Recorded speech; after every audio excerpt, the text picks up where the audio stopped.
आप आर्टिफिशियल घी से शिफ्ट कर जाएं सरसों के तेल पे जो नेचुरल है, तो साहिब हैसियत हैं, तो फिर आप देसी घी पे शिफ्ट हो जाएं। कुकिंग ऑयल और डालडा घी खा रहे हैं, बिल्कुल खाते तो हैं। क्या कैंसर नहीं है? मौजूद है। ऑयल को कढ़ाई में डाल के उसमें एक लहसुन का अंडा डाल दें, स्मेल गायब हो जाती है। ब्रायलर और बीफ, ये दो गोश्त बीमारियां पैदा करते हैं। इस चीज़ के कायल हैं कि नौकरी में तरक्की नहीं होती। हम तरक्की के नाम पर फितरत से दूर हुए हैं और बीमारियों के करीब होते चले गए हैं। आज देखा जाए तो हर दूसरा शख्स ही मैदे, डिप्रेशन या फिर शुगर का मरीज है।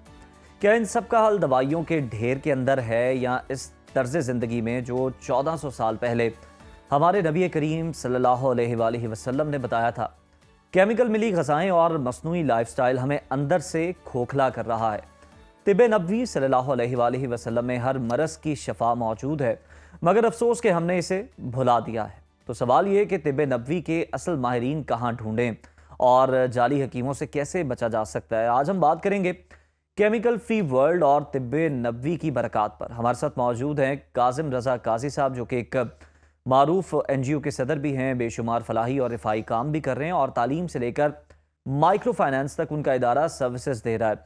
कासिम रज़ा साहब केमिकल फ्री वर्ल्ड के हामी और इंसान को फितरत से जुड़े रहने की ख्वाहिश रखते हैं और इस पर काम भी कर रहे हैं, और इसके साथ साथ तिब नबवी के ना सिर्फ कायल भी हैं बल्कि उस मौसर तरीक़ा इलाज की तरवीज के लिए हमा वक्त कोशिशें भी करते रहते हैं। कासिम साहब, वेलकम टू सुनो पाकिस्तान, बहुत शुक्रिया आपके वक्त का।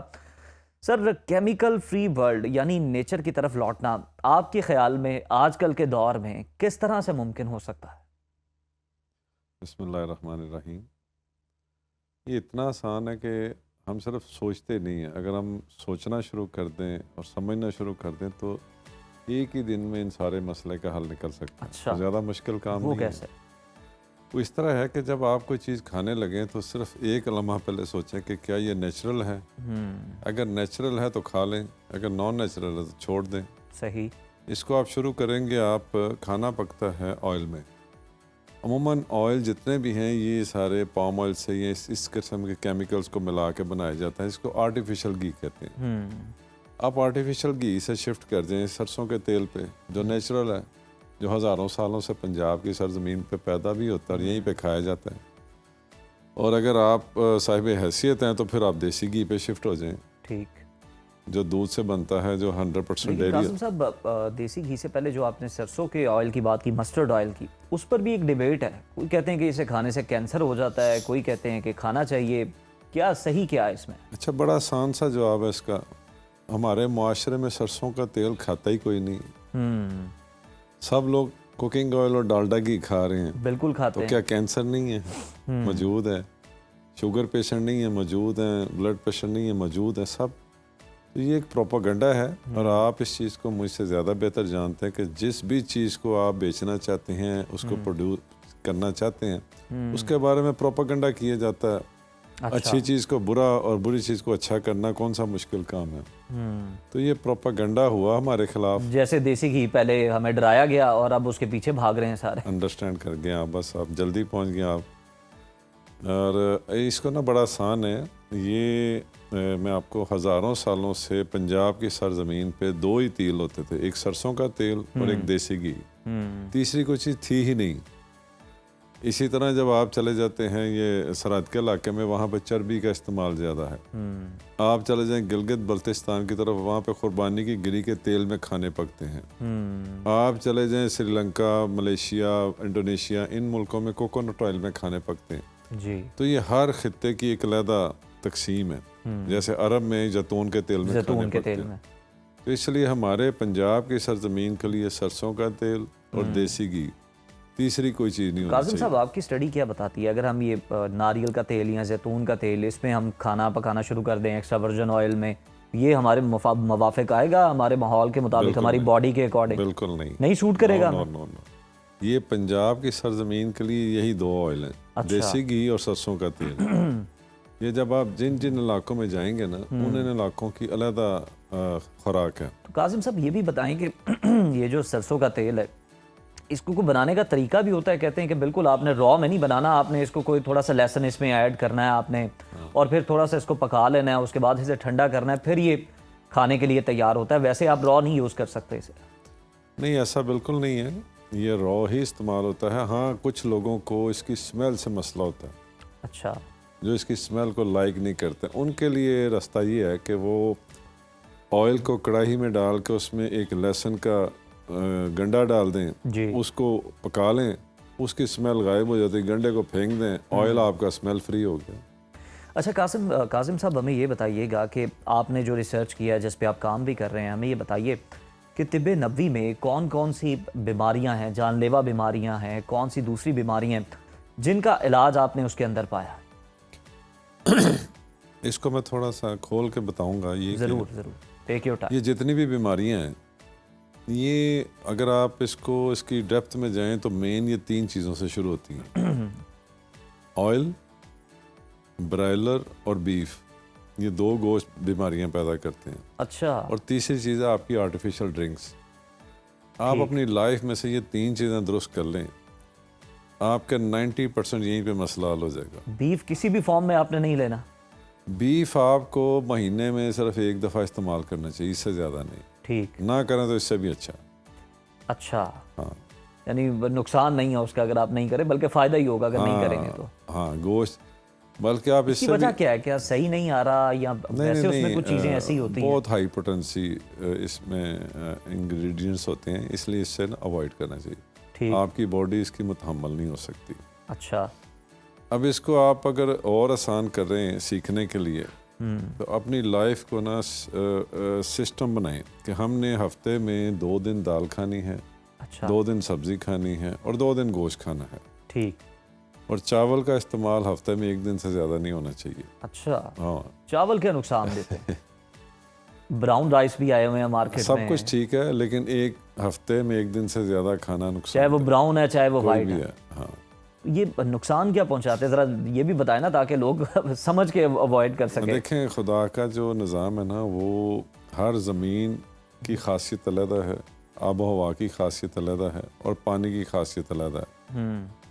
चावल यहाँ पे आर्टिफिशियल तरीके से उगाया जाता है पाकिस्तान में, पंजाब में, क्योंकि ज़मीन ज़रखेज़ है, यहाँ पे कुछ भी बो दो वो उग जाता है। ठीक। तो ये यहाँ के खित्ते की पैदावार है नहीं। यहाँ पे बनाया जाता है, उगता है, लेकिन ये इस खित्ते की पैदावार नहीं है। जो जिस खित्ते की पैदावार ना हो वो उस खित्ते के लिए मौजू नहीं होता। नहीं मौजूद। अच्छा कासिम साहब, ज़रा ये भी बताइए कि आप जो NGO रन कर रहे हैं, कौन कौन से आप उसके अंडर काम कर रहे हैं, कौन कौन सी चीज़ें चल रही हैं, क्या प्रोजेक्ट्स चल रहे हैं, उस हवाले से भी ज़रा बताएं। बहुत से शोबे हैं, लेकिन मैं जो मेरे दिल के करीब है शोबा, उसका नाम है बैतुल माल। अच्छा। ये रसूल पाक से उनकी सुन्नत नबवी से लिया हुआ है। और बैतुल माल में हमने 4 हेड बनाए हुए हैं। एक हेड है यतीम बेवा की कफ़ालत, दूसरा है मुस्तहिक बच्चे को तालीम के लिए सपोर्ट करना, तीसरा है बीमारी के इलाज के लिए मुआवनत करना, और चौथा है उसमें स्मॉल बिजनेस फाइनेंस। अच्छा। ये हमने 4 हेड बना के इसको पैक कर दिया हुआ है, क्योंकि जब आप इसको हेड हटा देते हैं तो फिर कोई आ जाएगा कि मेरा बिजली का बिल दे दो, कोई आ जाएगा ये, तो वो इस तरह फिर हम ना सेगमेंटाइज कर दिया आपने हाँ, इसको। मुस्तहिक और ज़रूरत, हम नीड के ऊपर फोकस करते हैं। अच्छा। हम ख्वाहिशों को या गलतियों को एड्रेस नहीं करते, ठीक हम है। नीड्स को बेस करते हैं। अब अगर एक यतीम बच्चा है, उसका बाप नहीं है, उसका सोर्स ऑफ इनकम नहीं है, तो उसको तो आप सबसे पहले फोकस करना चाहिए। इसी तरह को बेवा औरत है, अगर वो काम पे लग जाएगी तो उसके बच्चों को कौन संभालेगा, उसके बच्चों को तरबियत कौन, को पहले ही बाप सर पे नहीं है। और आप कहते हैं कि वो औरत भी जाके मेहनत मजदूरी करे, कमाए, तो ये ठीक नहीं है। तो माइक्रो फाइनेंस में आपकी मिनिमम टू मैक्सिमम क्या लिमिट है, रिटर्न रेट कितना है, क्या आपने वो इसमें टेंडेंसी देखी है? हमारा रेट 100% है। अच्छा। हाँ, क्योंकि हम एक बरादरी बेस काम करते हैं ना, तो हमें कोई प्रॉब्लम नहीं होती एक दूसरे को पहचानने में, समझने में, एड्रेस करने में। तो हम उनको एजुकेट भी करते हैं, हम उनको सिखाते भी हैं कि आप क्या कर सकते हैं। हम इस चीज़ के कायल हैं कि नौकरी में तरक्की नहीं होती, अगर तरक्की हो भी तो बहुत स्लो और बहुत कम होती है।